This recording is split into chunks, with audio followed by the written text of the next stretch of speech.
Uğurlu IT layihələrinin arxasında güclü biznes analitikası dayanır.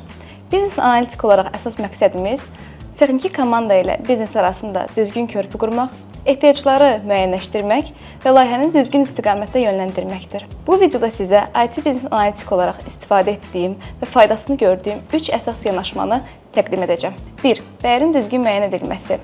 Layihə başlamazdan əvvəl əsas maraqlı tərəflərlə görüşüb, istifadəçi üçün real dəyər nədir? Bu layihənin ümumiyyətlə məqsədi nədir kimi sualları müəyyənləşdirmək vacibdir. Bu mərhələ prioritetləşdirmə və planlamanın əsasını qoyur. 2.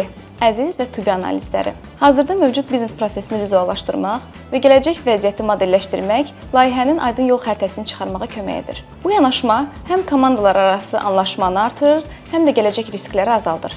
Texniki komanda ilə effektiv əməkdaşlıq. IT layihələrində analitik təkcə sənəd yazmır. O həmçinin layihədə API-ların necə işlədiyini və arxitekturanın layihəyə necə təsir etdiyini anlamalıdır.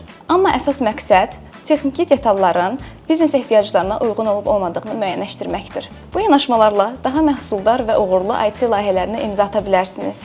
Odur ki, Code Academy-də IT biznes analiz tədrisinə qoşulun və gələcəyin texnologiyalarına hakim olun.